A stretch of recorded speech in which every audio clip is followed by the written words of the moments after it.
Hey mamas, Ashley here, Organized Ashley on Instagram.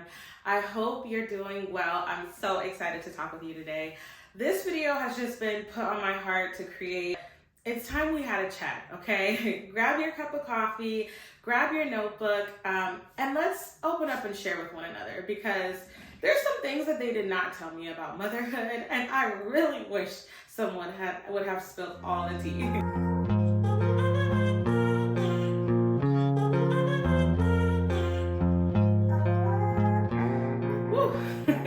Congratulations, you are a mother. Well, if you feel like you need a mentor in this journey, you are in the right place. I am so excited to talk with you here today. If you're new here, my name is Ashley. I go by Organized Ashley on social media, not because I'm perfect, but just because I'm trying to get better each and every day. And I want to take you with me. I want to share everything that I've learned so far and make sure that you are not experiencing any of the challenges that I have. I want to create a safe space for mothers to share with one another, to encourage each other, and just to be honest, I want to help you remember who the heck you really are because you're amazing and you were before you became a mom, you still are now. Our identity has shifted, but we're still the same person and we have a new opportunity to show up as our whole selves to support our families in this season. So I'm really excited to have you here.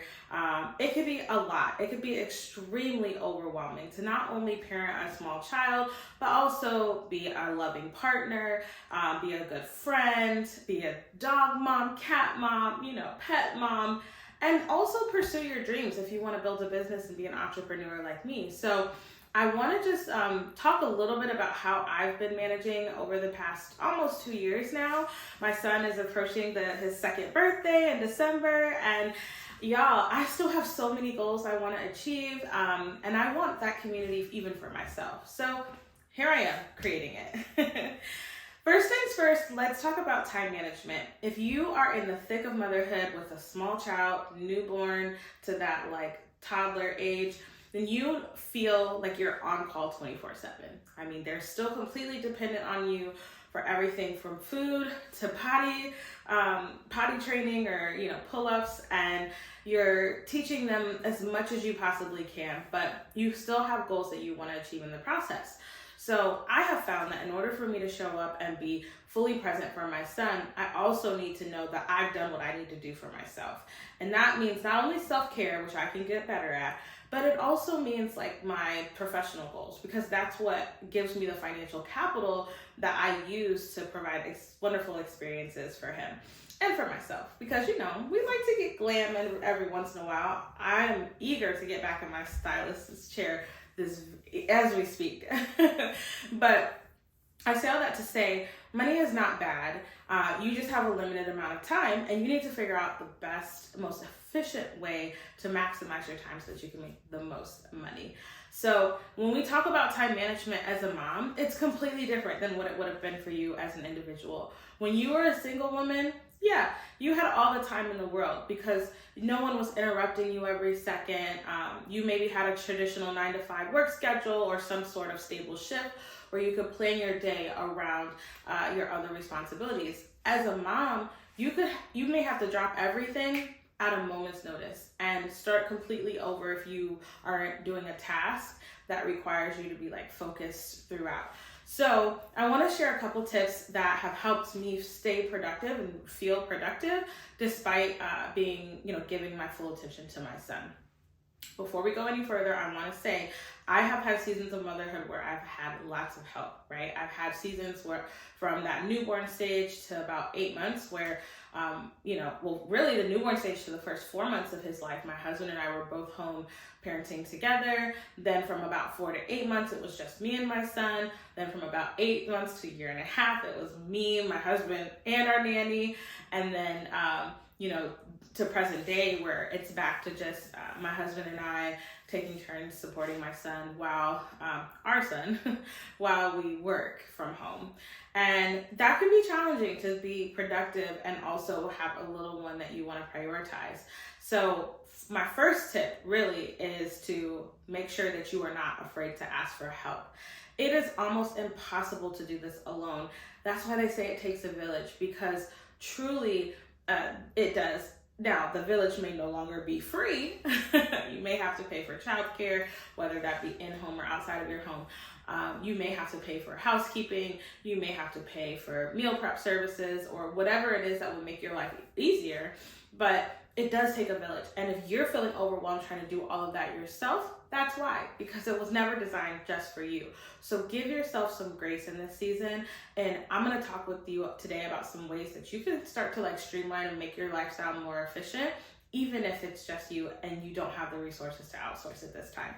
So tip number 2 is thinking about how do you time block your day. So when we talk about having some time to work. I was recently giving a workshop at a local library, and the woman was asking me, hey, Ashley, what tips and tricks do you have for a mom who still wants to make money while parenting, her children, while being a stay-at-home mom? And what I told her was like, I'm not going to pretend like it's easy, because it's not. You may feel like you're working 24/7 because you're starting and stopping throughout the day. But the good news is that you do have some predictable time blocks that you can prioritize major tasks around. So I would literally take a calendar if I were you. I would map out the time that you wake up and the time that you go to bed. And I would go ahead and highlight the time blocks that you have available time. So maybe the step you'll need to take first is to put in on an average day, the nap times of your kiddos, right? For me, our son is on a 1-hour nap. One nap a day right now. He naps for about an hour to an hour and a half. Sometimes we're lucky and get like 2 or 3 hours, but that's usually a fluke. And it happens midday around noon. Sometimes he goes down a little early, 11:30. Sometimes he goes down a little late, 12:31. But usually it's midday. And that is a great chunk of time where I get a lot of things done. We also have a pretty easy period with him in the morning where we're in our morning routine. It's predictable for him, and he doesn't have any major mood swings. And that's important because I can put him in his high chair. I can give him breakfast. I can bring my laptop and I can get work done. Or I know that my husband, can kind of take care of him during that time. They can have breakfast together, and I can power through about an hour of work before I jump back into that family time, right? And at that point, we might decide, hey, let's go on a walk together. Or I might put him in the stroller and get some steps in for physical exercise. Maybe I want to listen to an audiobook during that time, right? So I might highlight that a different color, but still knowing I have an opportunity to gain knowledge, learn a new skill. I could listen to a YouTube video or some sort of tutorial. I personally love Audible. I listen to audiobooks every day. And then I also have an opportunity when I'm putting him down for his nap around that 12 o'clock mark. I know it's going to take about 15-20 minutes. I nurse still. We lay together, and I can have an AirPod in while we're kind of cuddling and continue my education session. So that's a really good benefit too.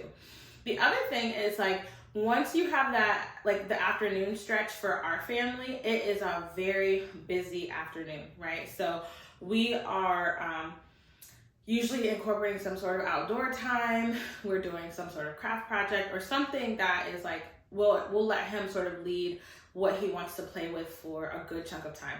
He's obsessed with vacuum cleaners, so that's a random way that I can get him to focus for a good 30 to 45 minutes. And we'll vacuum and clean different parts of the home. He'll help, me dust and different tasks. So he's learning a lot of different things, observations. He's practicing his, motor skills and stuff. And he's just having a good time. And it's a way for me to be present and connect while still get some chores done, right? And then from there, we're kind of going into that dinner prep. We're going into that evening routine wind down. And I try to keep him on a bedtime schedule. Set alarms on your phone. If you're like me, I had got to the point where I was so overwhelmed, you guys. I didn't even realize that I was, late for bedtime because I was just trying to keep him calm and entertained and engaged. And I was missing the opportunity to actually start a bedtime routine. So I created an alarm on my phone. Every night it goes off at 7:15, and that's my trigger to say, okay, let's make sure if you haven't already started eating dinner, you need to start right now. Usually he starts about 6:30, but I'm we're gonna start at 7:15 at the very latest. You'll have your dinner, then we're gonna go upstairs, we're gonna brush your teeth, we're gonna wash your face, wash your hands, put your jammies on, read a book, or just go straight to sleep. So by that point, he is out like a light by 8:30 at the very latest. And that has been working so well for us, because then he'll get up on time, usually around 7 a.m. the next day. That chunk from about 8 p.m. to 11:30 or midnight, he will stay in his bed by himself, but we co-sleep. And that from 11:30 on, I know that I need to be ready for bed and in the bed with him at that point. So from about 8 to 11:30, that gives us time to split our responsibilities and close the kitchen. It gives us time to do any final work on our laptop, or it gives us time to have quality time with one another, just my husband and I. And so I'm still playing with that evening routine for myself. Like, do I want to incorporate working out? Do I want to, meal prep for the next day? Like, well, how do I want to spend that time? I'm still kind of figuring out what works best for me in this new chapter. But ultimately, that's how I look at the time blocks for my day. So like, you can literally highlight those blocks of time on your calendar. And once you see, okay, I have a grand total of about 4 hours or whatever it is to complete, any number of tasks, it gives you some like mental space back. You could take a deep breath and say, wow, maybe I can accomplish something. Maybe I can write that ebook. Maybe I can create a craft project that I'll sell on Etsy, or maybe I can offer a service-based, service to another business, or create a service-based business, right? So there's so many opportunities that you have once you figure out what your gifts are and how you want to contribute to the world. Then you can kind of like figure out how to monetize that. And we'll talk more about that in future videos. But long story short, you guys, time blocking is key. Now, the other thing I will share in this video, and then we'll go on into more detail at a later date, is to also like meal prep and prepare for tomorrow the night before, okay? So just like, let's use the word preparation as the summary title for this section. So as a mom, one thing that we suffer from is decision fatigue. Decision fatigue is basically when you have so many micro decisions throughout your day that you become overwhelmed and you start to feel yourself just like, you start to feel it all piling up. It contributes to anxiety. It almost causes you to get distracted because you're like, you're unsure, you're kind of getting pulled in different directions. But like, imagine if you thought through the whole day, the night prior, and you pre-plan as much of that day as possible. That's how you're able to work quickly, you're able to work efficiently, and you're able to give your attention to your children or your work or your partner in the way that actually like you want. You're not feeling like you're distracted. So when I say prepare the night before, I literally mean get a piece of paper, write your top 3 goals for the next day on the top, and then I want you to look at the time blocks that you've highlighted for that day. I want you to see what your meetings are, what your appointments are, if you need to leave the house at all, and I want you to plan. What are you gonna wear? What are the kids gonna wear? What are you gonna eat? What are the kids gonna eat? I want you to plan what time do you need to leave that appointment in order to get home in time for a nap? Do you have time to go to the park? Okay, maybe you can work that in, but like, rather than sitting in the car after the appointment twiddling your thumbs like, oh man, what should we do? You've already made a decision on like what your options are. And if you're like me, you want to go with the flow. So I sometimes give myself multiple choices, right? I'm like, okay, well, after our appointment, we'll have an hour of free time. So we could go to the park or we could go to Costco. Either one, right? We need to grab a couple groceries. They're not time sensitive, so I don't have to go today, but if we feel up to it, we can. And that gives you an opportunity to be productive, but you're not like locked in. You have other choices if you think that you are in the mood or the kids need an opportunity to let their energy out, right? So plan your entire day. Set out your clothes. Literally, like, I even prep snacks the night before. Like, I will create a little snack tray for my son, or I'll pack baggies of different snacks I know he's gonna like if we're leaving the house or if we're gonna have time at the park. I'll even prepare, like lay his water cup out for the next day. I will prep, I'll think through breakfast. So I'll be like, okay, so are we gonna have the oatmeal that I've batched, prepared, and put in the freezer, or are we going to have, something that I'm making fresh that morning? If so, what time do I need to get downstairs in order for that to happen? And then when you think about your clothes, I'm wearing one of my mommy uniforms right now. It's summer. These are shorts. I'll post a link to this 2-piece set off Amazon in the description box. But I have this in like 3 colors. I have another romper in 3 colors that I absolutely love. And I have a couple other like go-to mom uniforms that I don't have to think about. Based on the activity for that day, I know what's comfortable, I know what I feel confident in, and I already have those choices available to me. So I might switch it up with like my accessories or my sneakers or shoes, whatever I'm choosing to wear. Or I might change based on the weather that day, right? Like you'll want to look that up in advance too.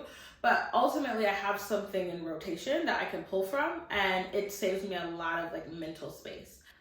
When I say preparation for the next day, I also mean like pack your bag, okay? So we all have a mom bag. It might be a tote bag, it might be a book bag, it might be a diaper bag, depending on the stage that you're in. But prep that the day before as well. Pro tip, once you're kind of like out of that newborn stage and you're starting to feel like yourself again, it could be very helpful to pack your car and not the bag. So when my son was younger and we started to get out the house more frequently, for us, this kind of happened in the spring. He was a winter baby, so like we pretty much snuggled up all winter, his first like, I would say like 3-4 months. But by, March, April, we were ready to go to Target, we were ready to go to Walmart, we were ready to run our errands together and just get out the house, right? And I found that I didn't want to carry a huge diaper bag every single time I went to a store. But instead, I packed diapers and wipes in the trunk of my car. And I was able to sort of like lay him in the car, do a quick diaper change, and put him back in the stroller or in the cart or whatever it was. Or like, do the wearable carriers and just like go about my day. And that made things so much easier because I'm not lugging around this heavy bag, feeling literally weighed down on top of trying to keep track of my son. I was able to still feel prepared by having my car packed. Now having the car packed is more like having extra snacks on hand in the car. It's more like having extra water bottles on hand in the car. It's more like having a change of clothes on hand. And pretty soon we'll have a potty training station on hand. But all of those things are extremely helpful when it comes to just being a mom and knowing that you have what you need at a moment's notice without having to lug it around. So I'm sure there's way more that I could share, but I would love to hear from you. What type of questions do you guys have? I could talk a little bit more about the work side of my life and how I prepare myself and what systems I use to keep my business operational while I'm working, but we'll go into that in a different video. For now, I'd love to hear from you. What are you dealing with as a mom currently? How can I help? How can other moms help? Maybe I'm not the one with the answer, but you should absolutely join our Mentors for Moms community. It's a free online community where you can connect with like-minded mamas and share information. So I will put the link to join. It's a Geneva group, so you'll have to download the app, but it's completely free. And we're very private and respectful of one another. It's a safe place for you to just come and get the support that I know you so desperately need, because I needed it too. Love you, mama. Bye.